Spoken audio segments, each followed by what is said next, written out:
तर पंतप्रधान नरेंद्र मोदींच्या आवाहनानंतर राज्यात अंमलबजावणीला सुरुवात झाली आहे। मुख्यमंत्र्यांच्या मंजुरीशिवाय आता मंत्र्यांच्या चार्टर्ड विमान वापरता येणार नाही, अशी माहिती महसूल मंत्री चंद्रशेखर बावनकुळे यांनी दिली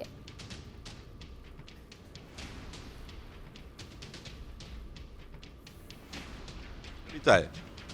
आपण बघा, माझ्या वर्षभराच्या याच्यामध्ये तर मी 4-5दा आणि जेव्हा अर्जंट तेव्हाच गेलो। आमचे मंत्री जात नाही फार। माननीय मुख्यमंत्री उपमुख्यमंत्री तेवढा त्यांचा इतका बिजी, राज्याचा मुख्यमंत्री फारच बिजी असतात। ऑलरेडी मुख्यमंत्र्यांनी सल्ला दिला आहे सर्वांना। ऑलरेडी सर्व मुख्यमंत्र्यांनी स्पेशल फ्लाईट वापरण्याकरता त्यांची मंजुरी घ्यावं लागतं। मुख्यमंत्र्यांच्या मंजुरीशिवाय तुम्हाला स्पेशल फ्लाईट वापरता येत नाही। माझ्या जास्तीत जास्त बैठका ऑनलाईनच असतात। मी कधी कलेक्टरला आपल्या ऑफिसला बोलवत नाही। मी कुठल्याही विभागीय आयुक्ताला माझ्या ऑफिसला बोलवत नाही। मॅक्झिमम बैठका ते कलेक्टर सोलापूरला होते, नागपूरला, यांनाही माहिती आहे।